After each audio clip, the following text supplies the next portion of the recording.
You're listening to the Fox Valley Voice. I'm Jaime Gutierrez.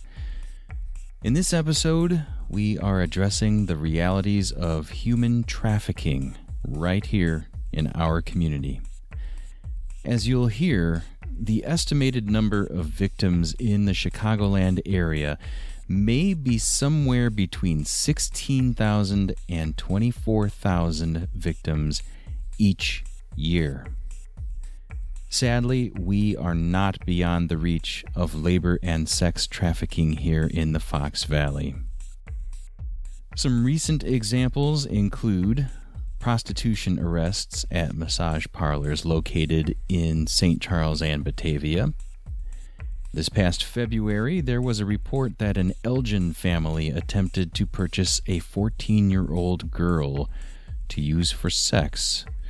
They tried to purchase her from a man in Dallas, but the Texas man and his wife drove all the way to Elgin to repossess the girl when only a portion of the $17,500 price tag was paid.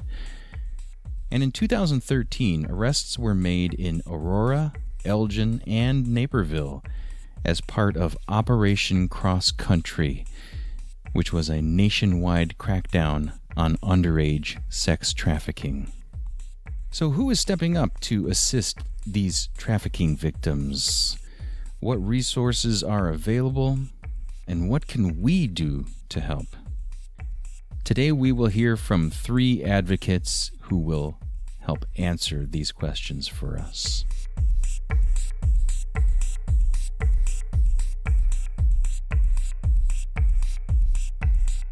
My name is Karen Schultz, and it is my privilege to be the city director for Refuge for Women, which is a local aftercare and program residential home for women who have been sexually exploited and trafficked.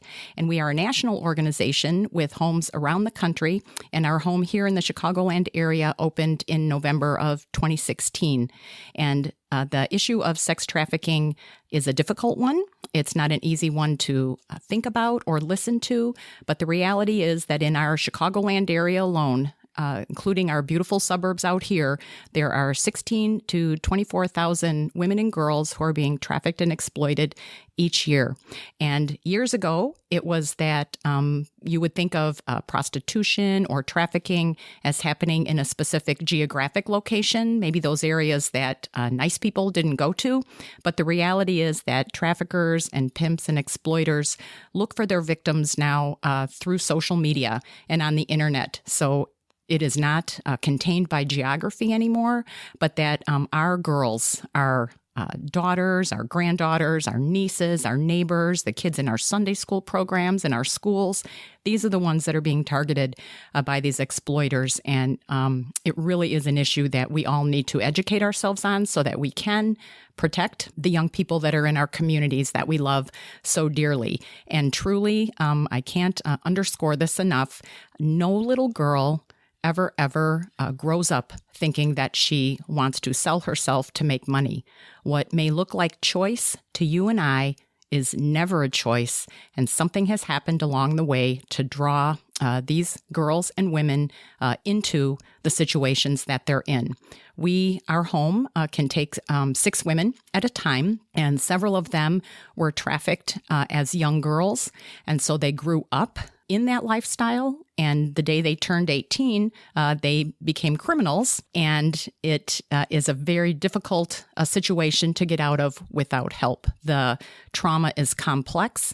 The needs are holistic. It's not just physical needs. They come with many, many health issues that we seek to address. The emotional needs are very complex, and there are legal needs as well. Many of them come without any identification at all because their traffickers take their identification. It's one way that they control them. They come with legal problems that their traffickers kind of foist upon them. For example, a trafficker might take out credit cards in their name and run up lots of debt. And because the card is in their name, that debt follows them.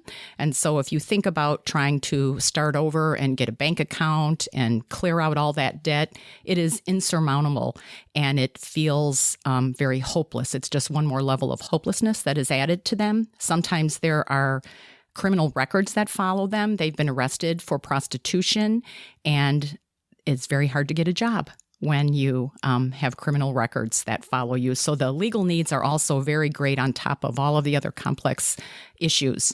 I do want to just circle back to the point about not just being in a geographic area anymore. The women that come to us cut across every socioeconomic background that you can imagine. There are women who have been trafficked on the North Shore, and there have been women who have been trafficked as a result of running away from a dysfunctional home.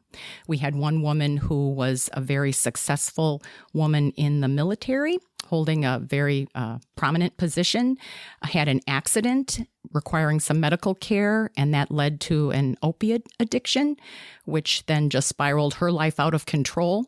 She ended up on the street, being controlled by a violent trafficker, being arrested and ending up at Refuge and graduating, and she's doing awesome right now. But I tell you that story because it is not just the typical type of story that you might think of a woman who ends up in the sex industry. Our Refuge program is set up into 3 phases, and the first phase deals with focuses on healing. The second phase, a little more on life skills. And the third phase is a transition phase. But a typical day for us, a woman has several classes that we run in the home, classes on what are safe relationships, boundaries, job skills, financial planning. Some of our women come to us having never cooked a meal in their life. So we focus on nutrition and grocery shopping and things like that. That's always a real fun one. We have a woman one of our volunteers who was a professional baker, an amazing baker, and she will come and bake a special cake for each woman to celebrate milestones. If a woman has been baptized, if she's been sober for a certain number of days, if she graduates through one of our phases, if she's just like doing really, really well. We love to celebrate and bring lots of joy into the home.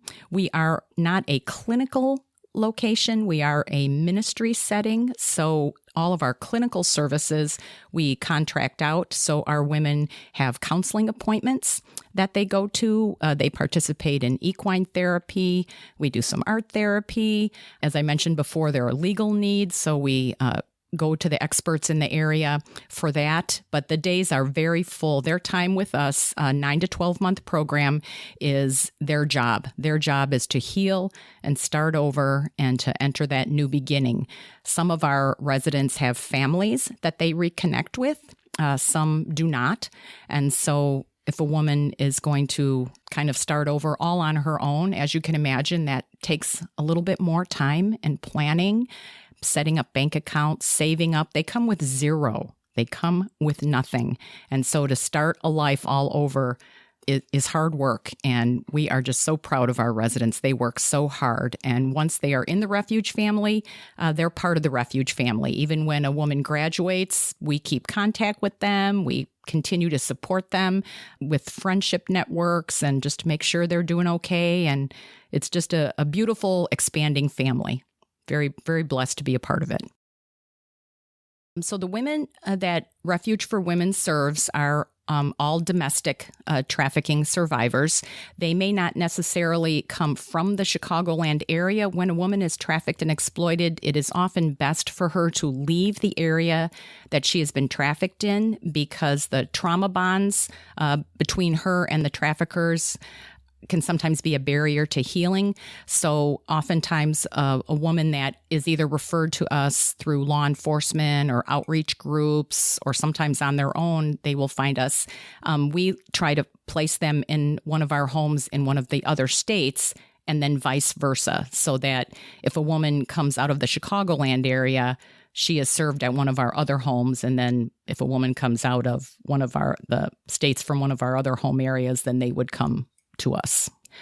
People often ask me how a woman is referred to Refuge for Women, and there are several avenues. There are several outreach groups, some in this Chicagoland area, who do direct outreach to women who are being trafficked either through the spas or the strip clubs or being bought and sold online. And so a woman sometimes is referred to Refuge through one of these outreach organizations. Sometimes law enforcement will contact us. There are some groups that go into the jails and specifically seek to reach out to women who have been arrested on prostitution charges because they have been trafficked and exploited. And so we're seeking to offer them a new way to get out of jail and to start over. And so sometimes through law enforcement, sometimes a woman herself will be looking for help and will find us online and will reach out to us. There are also crisis organizations around the country where if law enforcement does a sting and breaks up a trafficking ring, then now they have women with nowhere to go. And so there are some homes that are 30-day crisis centers where a woman will go there, and then we partner with those organizations, and they will then refer women to Refuge for Women. And then there are also some organizations that work directly in the jails looking for women who have been arrested, and then they seek to bring them to us through that process.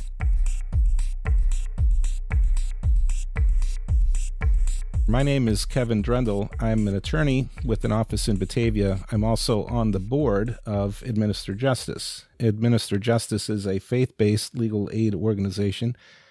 The main office is in Elgin, but Administer Justice serves the suburban Chicago area. There are clinics from north to south and east to west that serve clients who come in and have legal needs, and those legal needs span the gamut of potential legal issues.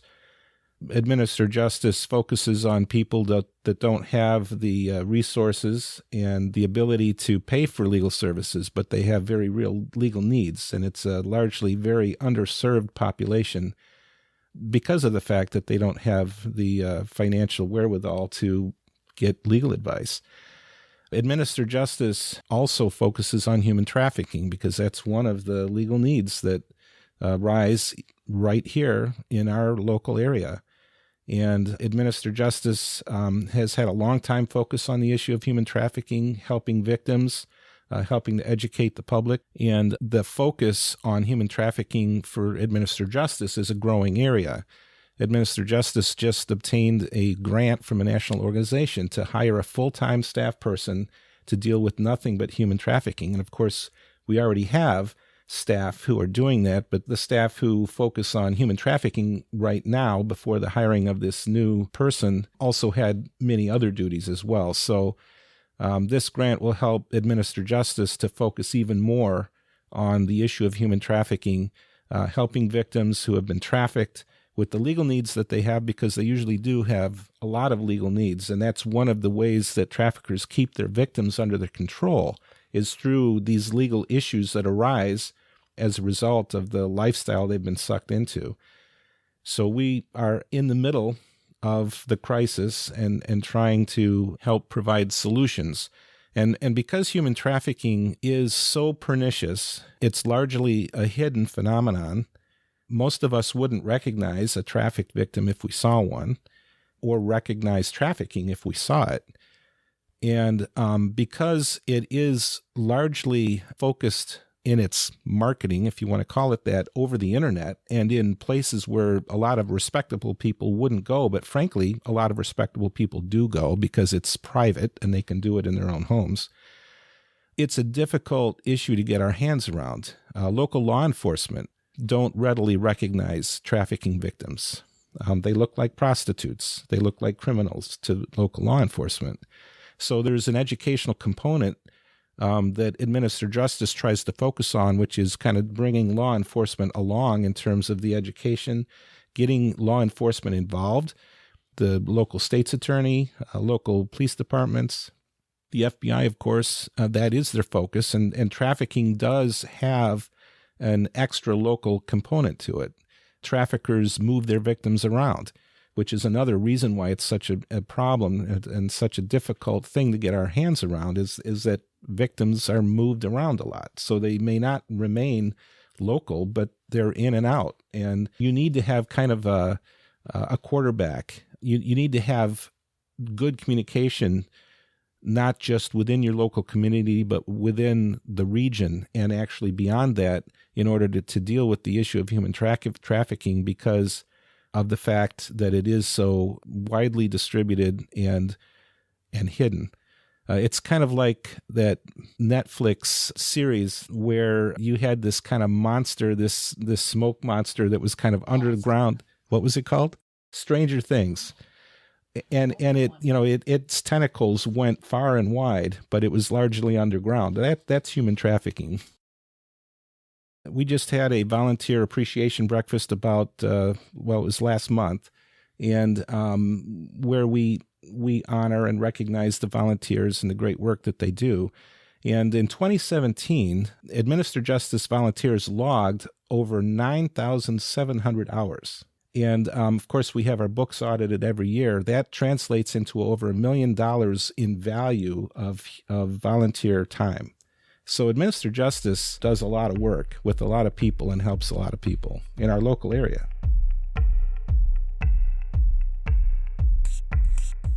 My name is Kimberly Fay. I'm a staff attorney with Administer Justice. I work primarily with Administer Justice's ATLAST program. ATLAST is an acronym. It stands for Attorneys Targeting Labor and Sex Trafficking. The program was developed originally in 2012 as a response to what we saw were the legal needs of human trafficking victims and having a desire to serve those needs in a format that was outside of the city of Chicago. Certainly there's a need in Chicago, but Chicago tends to be better resourced than the suburbs. And so we developed this program to meet the needs of the community kind of outside of the city. The program originally was developed to serve specifically trafficking victims. In 2014, I believe, it was expanded to include services for immigrant victims of crime and domestic violence. And in 2017, we expanded the program further to include immigrant children who have been victims of abuse, abandonment, or neglect. So it's a wide-ranging program now, but the focus of the program originally, and certainly our focus in this conversation today, is with regard to human trafficking victims. Part of the challenge of serving human trafficking victims is that they don't necessarily self-identify. Oftentimes they don't realize that they've been victimized. They don't walk in our doors and greet us as though they're human trafficking victims. Sometimes they present with a different legal issue, and so we need to be very focused and intentional about discerning the elements of trafficking that come up in their story. So in terms of the services that we provide, the partnerships that we have with organizations that are sort of doing the boots on the ground kind of work and doing the outreach and doing the work to seek out and rehabilitate these people is really important for us then to be able to meet their legal needs because they don't just come in off the streets into our office. So we really depend in terms of this program on the referrals that we get from organizations like Refuge for Women that are doing the work with the victims to sort of get them back into a more sort of quote unquote normal life experience. Much of the work that we do in the program really has to do with education, and that comes in kind of various forms. We do a lot of work about educating the wider community, and in particular parents and children, about how to protect themselves from becoming trafficking victims. So we disseminate information at our various outreach events regarding internet safety as a primary kind of factor of how people, especially kind of nowadays, are getting involved with human trafficking. We also provide education to our partner organizations, and that can be in the form of training their staff. It can be in the form of providing education to kind of their clientele or their residents. Some of the legal needs that need to be addressed that kind of arise in this community are having to do with identity theft or consumer issues such as consumer debt and collections, things like that. And so we are in the process of forming relationships with our partner organizations to provide education for their residents kind of as a part of the program that they're already in so that they are more empowered then to have a better understanding of how credit works and how to create a functional budget and set themselves up in a more comprehensive way for then moving out, kind of out of the residential context that they're in, into an independent life. You know, sometimes you feel like you see a lot of pain and a lot of people who have been victimized and who have just been fed lies, truly, that have been made to believe that they are less than worthy, that have been made to believe that they don't have any hope, that there's no hope for them. And so seeing that in the aggregate and seeing it kind of in the big picture can weigh on you. It can feel very, very heavy. And you can sometimes come at it from a place of, how am I ever going to make an impact? So that's a challenging component of the work for sure. But yeah, I mean, you just have to trust that every interaction is sort of an act of planting a seed and hope that it grows from there, even without necessarily your involvement.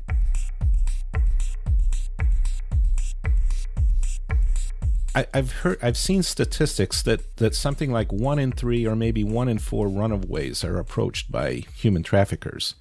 And often the approach, of course, with a runaway, they're kind of running away from authority. They're leaving an abusive home environment, abusive parents, or there's been tension and they're leaving, and so there's a lot of angst. And you know, teenage rebellion maybe that's going on, and a trafficker will approach someone and give them what they're looking for, which is some attention and some kind of affirmation, and kind of feeding that kind of desire to run away from the safe place, which is home, and make them feel maybe special because they're giving them attention, and then begin to turn that on them. And they'll buy things for them and dote on them initially, but before long it turns into something else. And of course, these are vulnerable young people who don't have life experience. That's right. And at some point it turns completely, and now they're controlled. And that happens to people that are vulnerable. They're on the fringes in our community. They like you said, they come from every socioeconomic strata, but there's a vulnerability there, and that's who traffickers prey on, are people that have vulnerability. And as I read stories about people that have been trafficked, there are some common themes, and one of those is a feeling of shame, and a feeling of a lack of worth. You know, you kind of start down that road, and you give up hope. And you begin to feel like you can't go back. And what I think a lot of times law enforcement sees are people that have been so far down that road that they're just hardened. Mm-hmm. And they have adopted maybe a criminal mindset to a certain extent. But it isn't because they chose that life. It's because they were vulnerable, and they were targeted, and they were brought along and groomed. I mean, that's actually, that's what is going on here, is that traffickers will groom their victims and ultimately control them by the very shame that they feel, and by intimidation and physical violence and threats, and exploiting all the vulnerabilities that they have. And even just being a teenager is a vulnerability, because teenagers are just teenagers, right? We've all done risk-taking behaviors in our lives, going to parties you shouldn't go to, hanging out with people you shouldn't be hanging out with. It's just that the environment today is much more dangerous than it was years ago, because our culture is so sexually charged and oriented, unfortunately, with the increase in pornography and what goes on with social media, that it is just being a teenager from any home is a huge vulnerability. Mm-hmm. And as you said, grooming it's also called the game in the world of traffickers. And a trafficker will spend months grooming someone, buying a young girl things, showering her with attention, and everything seems beautiful, and we're going to have this life together. And then the tables turn, and it becomes very dark. And videos are taken, videos are posted online. And one of the methods of threat and coercion is, if you don't keep doing this, I'm going to show it to your family. I'm going to show it to your church. I'm going to show it to your school. And a teenager does not have the mental reasoning wherewithal to get out. And they get sucked in, and then the shame builds, and then that is used against them. And it becomes just a dark hole that is so hard to get out of without intervention from people on the outside coming in. And of course, we're talking about this in the context of sex trafficking, which I think when you talk about human trafficking in general is what most immediately comes to mind. That's the thing that most people think of. That's the thing that we spend the most time talking about. But in terms of Administer Justice's program, the ATLAST program, there's the labor trafficking component as well that I think is sort of all the more hidden and not necessarily as publicized as the sex trafficking is. And in terms of what labor trafficking looks like, then in many ways, it's happening in industries where we're not necessarily paying attention. You know, certainly in the agricultural industry, in the janitorial industry, in the industry of domestic workers, you know, nannies or housekeepers, things like that. People that are doing services that we kind of don't want to pay attention to, that we sort of take for granted, things that just happen. You know, the grapes end up in the grocery store, but we don't necessarily think about how they got there or who it was that was involved in bringing them so that we would have access. So I just wanted to insert that as sort of like the other aspect. Certainly it's easy to talk about sex trafficking. Well, it's not easy necessarily, but that's what most frequently comes to mind. But the labor trafficking is an equally pervasive problem that we have. And it is too. It's in our neighborhoods just as much as the sex trafficking is. You know, sort of the stereotypical scenario is, you know, an upper class home that employs a housekeeper or a nanny. And that person may or may not even be from a different country or a different part of this country. And that's something I'd wanted to address as well, that the element of trafficking doesn't necessarily have to involve a transportation component. And I think that's one of the common sort of misconceptions that people have. And staying in that misconception makes it easy to ignore what's going on in our communities. Okay. Thinking about, you know, these trafficking only happens in Thailand and Indonesia. It happens in these, you know, far-flung places that are so far removed from where I am that, you know, sure, that's a thing, but it's over there. But that's actually not at all a part of what the definition of trafficking really entails, that the focus of trafficking is really on the coercion piece and sort of being forced to do something that you don't want to do. And certainly that can be in the context of sex, but definitely in the context of labor as well, being forced to do a task that you didn't necessarily want to do. It's easy to look at something like human trafficking once you begin to learn about it and think that it's a problem that's so big that there's nothing I can do to do anything about it. But that's not accurate at all. There are organizations out there. They all need funding. And it's also important just to get the word out because it is so hidden. It's so easy to go about our daily lives and not ever think about the fact that this is going on in our communities. So just being sensitive to the fact that it does go on in our communities, having some awareness is helpful. I mean, you might be able even to spot a trafficking victim at the local grocery store. Just being aware, just having some knowledge, just being sensitive to the fact that it goes on, you may be in a position to do something about it, to help a victim. But if nothing else, all of these organizations need funding. The combination of funding and education is something that everybody can be involved with. I think a lot of times when people think about human trafficking, the thing that most readily comes to mind is the sort of psychological support that victims have. I mean, you think about the trauma that they've been through and potentially even the trauma that they dealt with prior to being trafficked that may have led them then to be involved in a situation of human trafficking. That's probably the most common need that comes to mind in thinking about the needs that victims have, is dealing with the trauma piece and sort of rehabilitating them from a psychological standpoint. But I think many people would be surprised to know of the legal needs that these survivors have. In many cases, their traffickers will, as a means of exerting control, will take their identification. And so when they escape their human trafficking situation, they don't have their driver's license anymore. They don't have their social security card anymore. And so to get those things back can be its own kind of administrative nightmare. And so they really need for somebody to walk alongside them in that, somebody who understands that administrative process to be able to help them in just doing something basic like getting their driver's license again. One of the things that Administer Justice through our ATLAST program helps with in the human trafficking context especially is name changes. And certainly you can understand from a safety standpoint why that might be beneficial for somebody who's been trafficked and is looking to leave that circumstance and move on into their own independent life, to get a new name, to get a different sort of identity that would protect them then from the reach of their trafficker.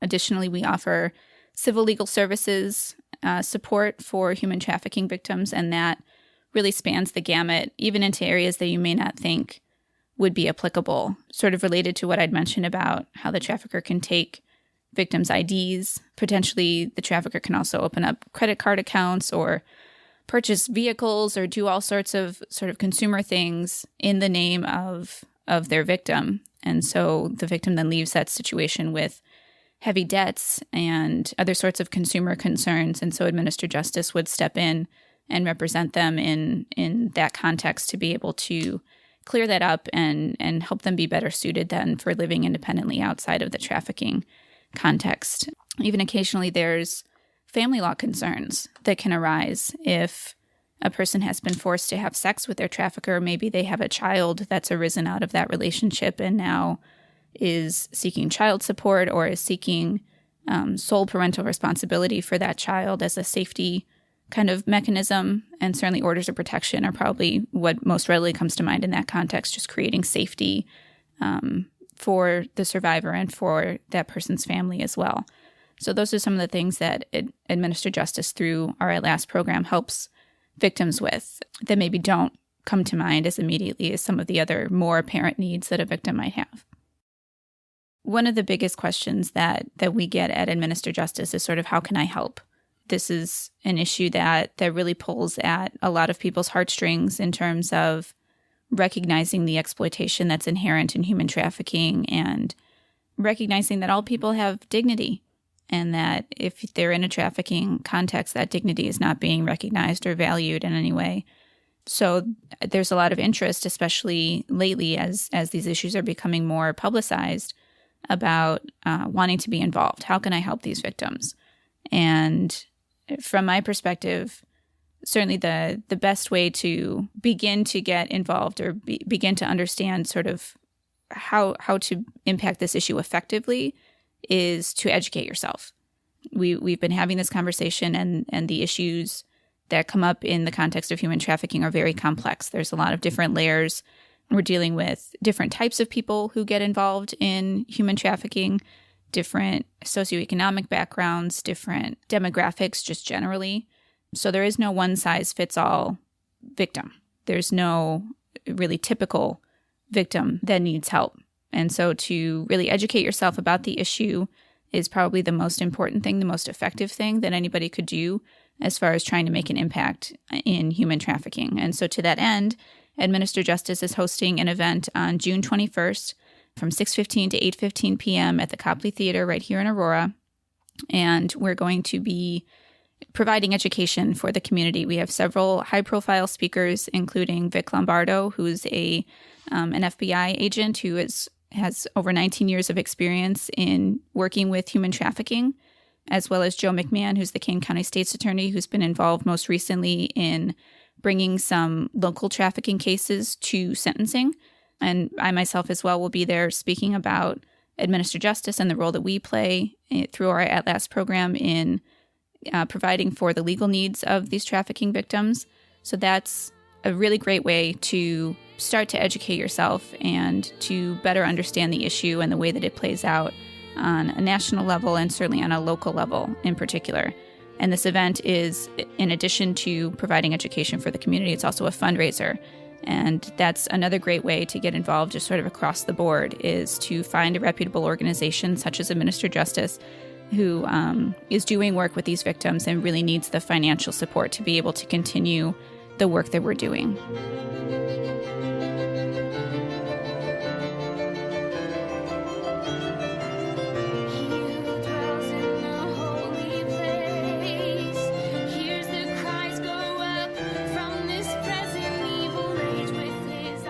Many thanks to Karen Schultz Kevin Drendel and Kimberly Fay for accepting the challenge of assisting the victims of sex and labor trafficking in the Fox Valley. For links to their websites and the Justice ATLAST event, check out the show notes on our website, foxvalleyvoice.com. You'll find previous episodes of this podcast and other podcasts as well. Music in this episode was written and performed by James Cardis. The closing song is called Justice Sees by Abby Newell. It's a song about human trafficking, and we thank Abby very much for allowing us to use it. I'm Jaime Gutierrez. Thanks for listening to the Fox Valley Voice.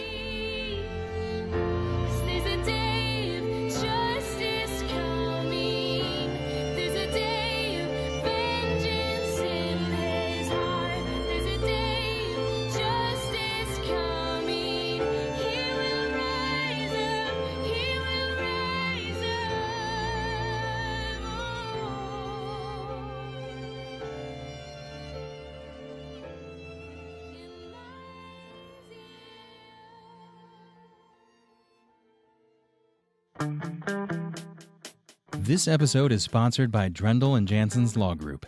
Talk to them about estate planning, because you need a will. At least you do if you have loved ones like a spouse or children. Are you selling or buying a house? Talk to them about real estate law. Do you have a business? You want to protect that business? Then you need to talk to them about business and corporate law. Basically, for all of your legal needs, please talk to our friends at Drendel and Jansen's Law Group. You can reach them at 630-406-5440 or visit them on the web at batavialaw.com.